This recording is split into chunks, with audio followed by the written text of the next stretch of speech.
The historical essence of Christmas. Ang communion of Christmas, it means a masses for Christ. Uman ang mga katawhan, dugok sa katawhan para kang Kristo. Ang atuang text, makita nato in the book of Matthew 16, 13 down to 18. Ika lang Bible.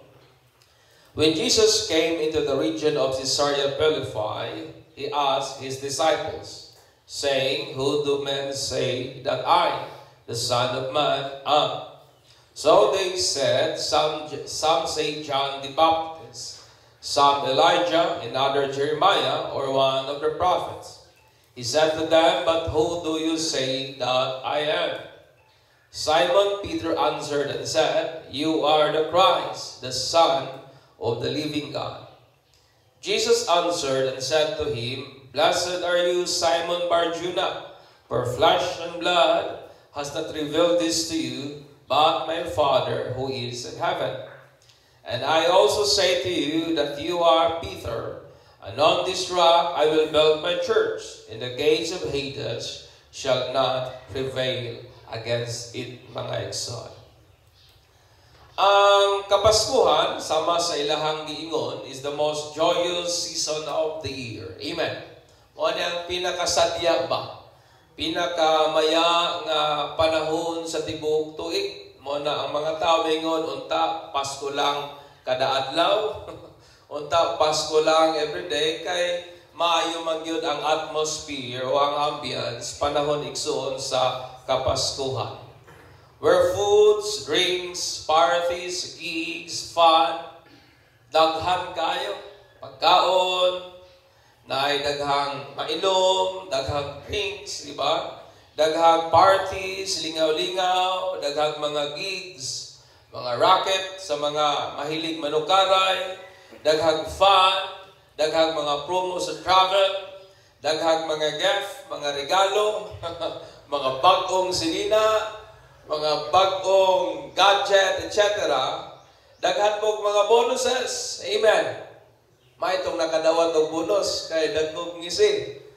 Daghan og mga butanga nindot ba nga ma-anticipate na nato nga mao gyud ni ang atong masinatian panahon sa Kapaskuhan mga igsoon. Wherein ang matag family nag-band together in love and affection. Ang atong mga pamilya nag-reunion, nag-tapok-tapok diha sa gugma o ingon man diha sa mga pagbati ba nga nagyoy pagkonekta sa matag usa mga igsoon. During pud aning Kapaskuhan, naga-provide usab di siya prolific nga revenue ngadto sa mga kasagaran o dagko nga mga businesses around the world. Amen. According sa statistic, usa sa pinakadako og sale panahon yun sa Kapaskuhan. Kaya kining mga ginikanan, mamalit og mga regalo para sa exchanging gifts sa ilang mga kabataan, and etc. Nakadawat pa mga dagko ng mga bonuses, mo na nga mopalit yun sa mga gihandom nga mga palitunon sa kinabuhi mga igsoon. Ang tradisyon nag-ingon that December 25 is celebrated in honor of the birth of Jesus Christ. Mamagina ang tradisyon. Nga itong ginasaulog ang December 25, pagsaulog na, pagpasidungog sa adlaw na tawhan ni Jesus Christ, nga mao ang manluluwas sa kalibutan. But my question is this: si Jesus ba truly honor in how this generation celebrated Christmas? Si Jesus ba gyud kaha nagakapasidunggan, nagaka-honor ba gyud kaha ang iyang pangalan? Sa kung ginaon sa pag-celebrate sa mga katawhan ang Kapaskuhan sa atong panahon karon. As Christian na nagkinabuhi aning money-driven, materialistic, self-seeking, gadget-influenced, opinionated, and troubled world, mao man ang naong sa atong kalibutan karon. Way laing gadagan sa kasagarang huna-huna sa tao, kwarta, panapi, makakitag kwarta, etc. Being materialistic, being self-seeking, and then gadget influence. Ang atong kalibutan karon are so much influence aning gadget, and then opinionated. Kabantay mo sa kalibutan nato karon, matagagmay nga mga isyu, mahimo na dayong expert, mura na ba og mura nag mga pulsay, mura nag mga abogado, mohatag naghukom, judgment sa unsa bang nagakahitabo through kana bitaw, through sa messenger o through sa kanang pag-post sa ilang opinion sa Facebook, mga igsoon. People are becoming opinionated sa atuang time karon. O ang atong kalibutan pod karon, mga igsoon, is troubled yun, musugot man tao sa dili. Where people economically and traditionally celebrated Christmas in their own ways. Nga kung atong lantaon, dawing nga gina-celebrate ang Christmas atong time karon is out of tradition and out of economic value. Nga murag negosyo na lamang yun pa. Pangwarta na lamang yun, mga igsoon. Ikaw as Christian, have you ever considered the facts and ask yourself, kung imo bang ipangutana imong kagalingon ani, okay lang ba para nako o okay lang ba para sa Ginoo nga akong i-celebrate ang Christmas? Pangutana imong kagalingon, okay ra ba ka? No? Napapamuda igsoon. Tungod kay, nowhere in the Bible, Christmas celebration can be found. Di gyud ka kakita nga naay Christmas o Pasko sa Bible. Yet, nganong nag-celebrate man ta ni anak, mga igsoon. Nor Jesus was born on December 25. Kawa man gyud matao si Jesus anang 25 sa Disyembre. No?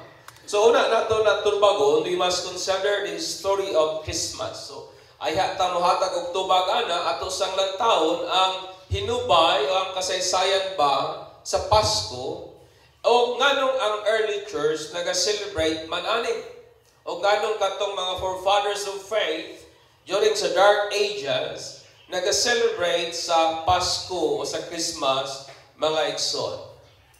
Sa akong buhaton karon mo present ko gamayng hinubay sa Pasko nganong namugna kini, mga igsoon. Ang pagan worship nag-predates ka na sa Christianity. So kung may ikaw pagan, it means klaseng mga pagsimba nga dili iya sa Ginoo, di ba? Out of kind of worship nga dili iya sa Dios, that considered be a pagan worship. O kanang mga pagan worship, daghana silang mga celebration, daghana silang mga practices pahinungod sa kung kinsa ng Dios nga ilahang buot pasidunggan, mga igsoon. O sa wala pa ang Christianity, ang pagan, the oldest religion, naga-exist na, mga igsoon. O usa sa mga pagan na practices that was celebrated during the ancient days was the worship of the sun.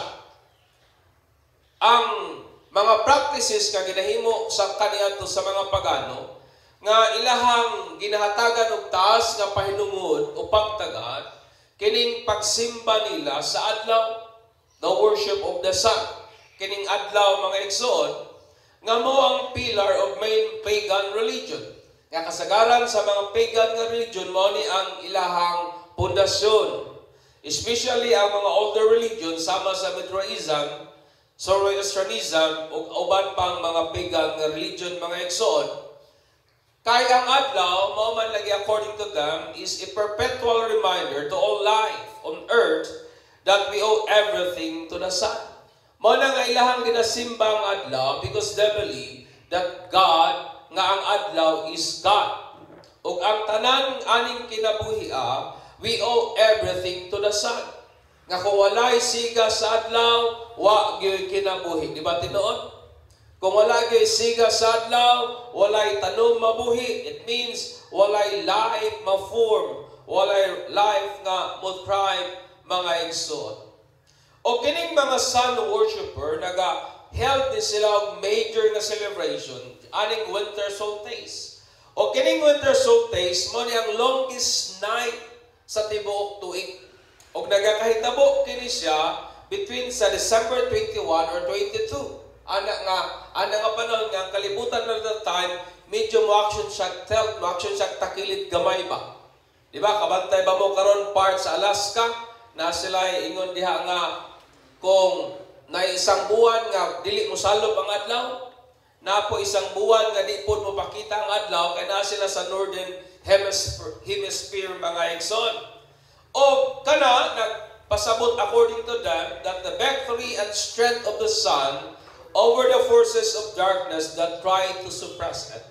Kay laha kana nga gina-interpret nila nga ang puwersa sa kangit-ngit wa gyud nagmadaugon batok sa puwersa sa kahayag, nga midaog yun ang puwersa sa kahayag nga mao ang adlaw mga igsoon. Nga bisan pag unsa kataas sa kagabhion, misubang gihapon ang adlaw. O kini nga annual nga celebration was an act of public worship that aimed to assure or restore the benevolence and grace of God, which the Roman considered indispensable for the state well-being. So para sa mga Romano, ilaha kining ginabuhat nga annual nga celebration as public worship or as an act of worship, kay gusto nila nga ibalik ba ang pagpanalangin o ang grasya sa Dios nga ilahang gialagaran mga igsoon, kay according to them, importante ka na para sa kaayuhan sa tibuok estado sa Romano nga katilingban. It is indisputable sa willness sa Roman nga state, gikan silang government nga sa pinakaubos. Importante na according to that. Mao na nga nag-celebrate sila mga igsoon. O usa sa mga dominant nga religion in ancient Rome kining Mithraism, and I want you to listen to me carefully. O ang major nga celebration nila, ani nga Roman religion, was the birth of Mithras on December 25. So ang December 25, according sa Mithraism, mao kana ang pagkatao ni Mithra. O kinsa man si Mithra, mao na siya ang sun god. Mao na siya ang adlaw ba? Sun deities o sun god mga igsoon. Nga usa ka Persian god nga gi-import sa mga Roma o ginahimong kabahin sa ilahang mga Diyos-Diyosan. Kaya ang mga Romano, hilig sila mangulikta og Diyos sa uban nga mga nasod. So kani si Mithra, dili ni taga-Roma, taga-Persia ni, ilaha lang gi-import, gidugang nila sa ilahang Diyos. O ilahang ipahinunguran, o dako nga celebration, because they believe nga si Mithra, na tao sa 25 sa December, nga mo ang adlaw, mo ang sun god. Okay? I hope nga nasundan ko ha. So, sa pikas po nga bahin, coincidence po, because according to them, nga ang pagkatao po ni Mithra was also said, nga gisaksihan po sa tulupot ka magbalantay sa karnero. According to their, data. So, sabot sa mga another dominant nga pagan religion and most celebrated sa ancient Rome was the Saturnalia. So, una ang Mithraism, next ang Saturnalia. Ang Saturnalia o si Saturn is the primeval sun god. So according to them, si Saturn po ang duha daw kuno ka klase ang adlaw sa una. Pero ang pinakauna nga adlaw mao si Saturn according to them. Mao na nga si Saturn sa Roman po nga mythology, siya ang sun god. Siya ang Dios nga Ginoo o siya ang adlaw nga mao ang Dios. Saturn was also added to Roman god as the god of agriculture and harvest. So ilaha pong ginaila si Saturn nga mo'y Diyos sa mga mag-uuma o Diyos sa ani, kay wa magyud kay maani kung way adlaw. Di man gyud kakapugas kung wala gyud po'y adlaw mga igsoon. So ang mga Romano nga pagan, ilang gi-introduce kining holiday po ni Saturnalia in honor to Saturn. So naghimo silang celebration para nga mapasidunggan si Saturn nga mo ang primeval sun god, mo ang Diyos sa agriculture, o mao pod ang Diyos sa kanibang anim mga igsoon. O ilaha ka nang kina-celebrate between December 17 ngadto sa December 25. So pila na kaadlaw nga celebration when food and drinks were plentiful and normal Roman social order was turned upside down. Dagaya ang pagkaon o ang moral social order medyo wa kay ginatagad at the time. O aning panahon nga nag-celebrate sila katong mga olipon o mga slave, ginatagan silang temporary nga kagawasan o ginatreat sila as equal sa Roman nga citizen, o ang mga negosyo, eskwelahan, sirado, aron nga mahatagan o kahigayunan ang tanang tao nga makaapil sa pagsaulog sa kapistahan ni Saturnalia. Nakuha ba nato?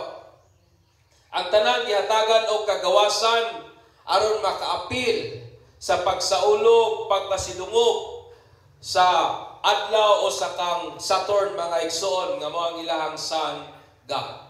So during ani nga panahon, ang Roman court po were closed. So sirado ang korte, kung sa ato pa sirado ang police station, sirado ang mga barracks, sirado ang court, sirado ang kanang justice court. Ang Roman law, mga igsoon, dictated that no one could be punished for damaging property or injuring people during this week-long celebration. Susulod aning usang simana kapin nga celebration, ang balaod nila sa Roma nag-ingon nga baskik unsay imong buhaton dili ka masilutan.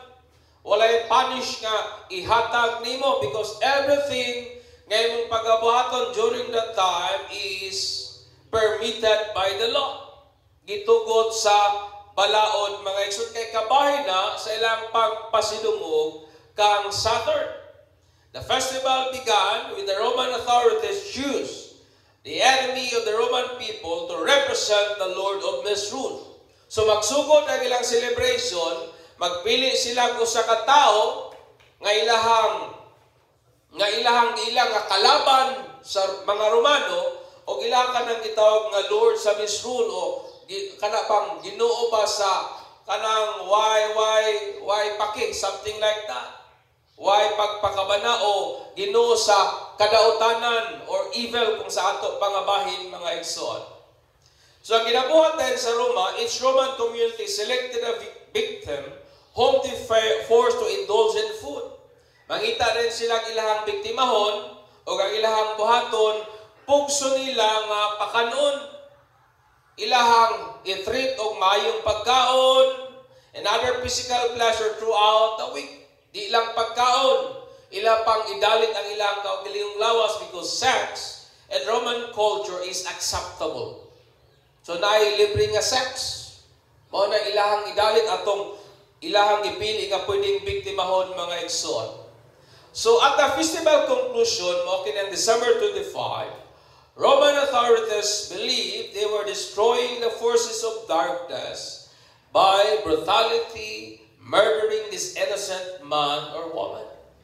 So nagtuo sila, kayang pinali silang celebration ng 25 man, nagtuo sila kay ilahang ilupig o ilahang ipildi ang pwersa sa kangitngit sa dihang katong taong represent nga mo'y kalaban nila, ilahang gipatay o ilahang murder anang adlaw, because they believe that by doing that, ilahang gibuntog o gipildi nila ang pwersa sa kangitngit.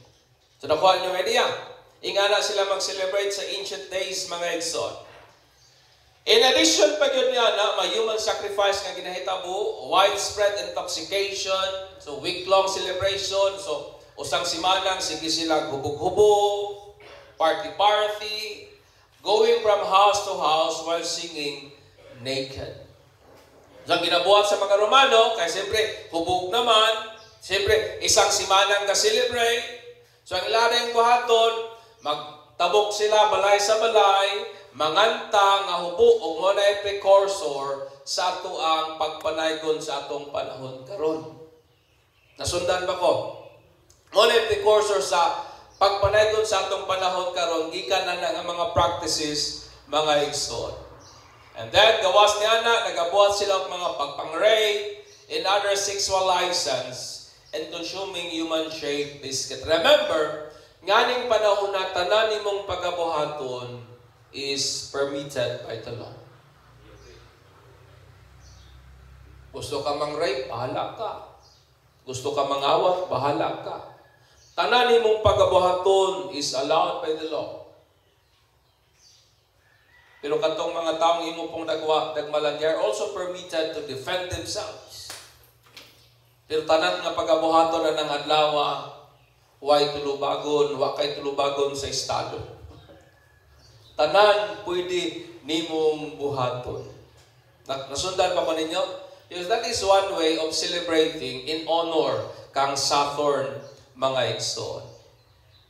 So in the 4th century CE, 4th century Christian era, Christianity imported Saturnalia festival, hoping to take the pagan masses with it to facilitate the acceptance of faith by the pagan masses. Ang gibuhat tayo nila aning panahon na kay medyo nikusog naman ang Kristyanismo, so sa tinguha ba nga makabig nila ang daghang mga pagano ngadto sa Kristohanon nga pagtuo, so ilahang gi-import ang Saturnalia ngadto sa Christian faith. Aron i-facilitate ang Christian faith ngadto sa mga pagan masses, mga igsoon, o ilahang nakaplagan nga convenient para nila nga himuon ang 25 as a temporal birth of Christ. So ang ilang gi-present ingani nga, sige, ga-celebrate man mo sa feast ni Saturnalia o ingon man sa birthday ni Metra, kami po aning 25 maghimo pod mig among celebration. O gana nga celebration mo ang temporal nga birth po, dili sa Son God, but sa Son of God. Ang purpose nila, para nga i-divert katong mga new convert, kadili mo appeal sa mga pagan practices.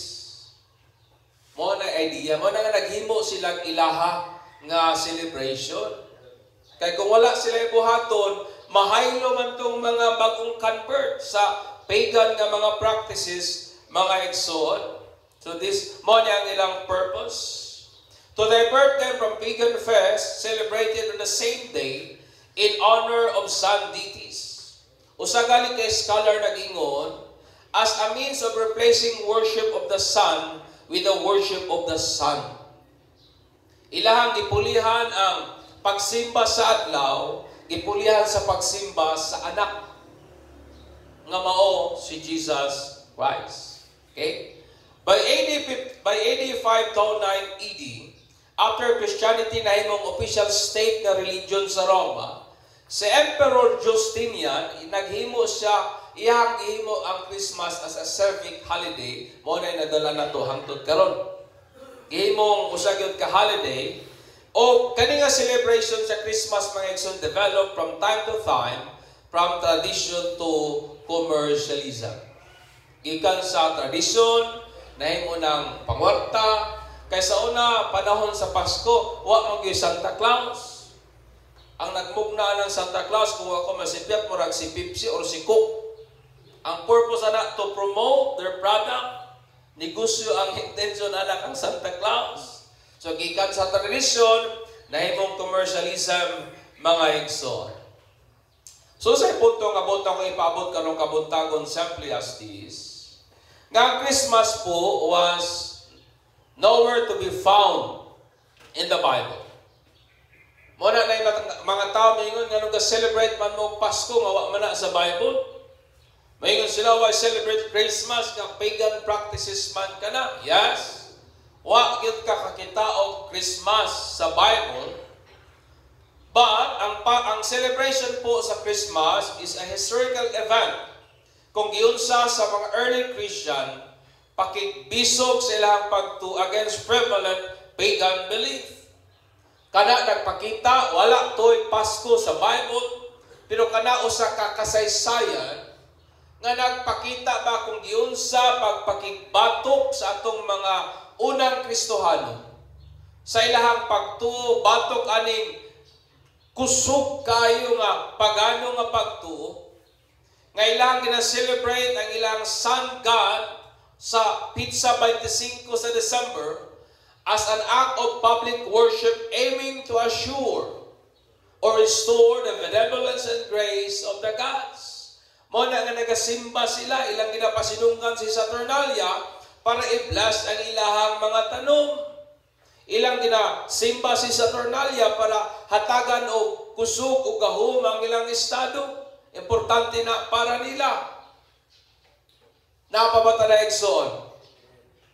The church in the dark ages, ang simbahan po, kaniagi man ang church sa dark ages, running silent period po sa Bible, hoping to reach out the pagan masses, endeavor and boldly declare Jesus as the Son of God to be worshipped and celebrated instead of the Son God, even amidst great persecution and suffering.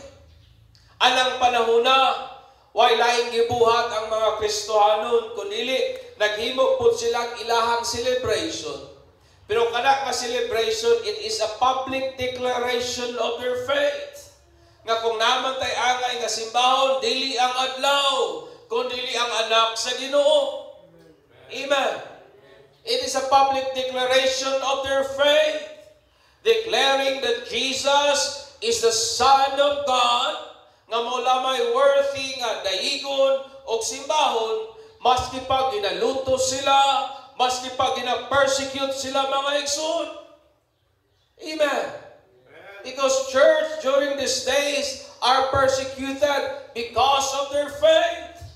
O unsa man nga ang ilang pagtunga sila gina-persecute, ang ilang pagtunga si Jesus, mao gyud ang anak sa buhing Dios. O sila gi-persecute for that faith, mga igsoon. Bible of Christmas is not biblical, but a breakthrough and testament of faith that signifies freedom during great persecution and trials.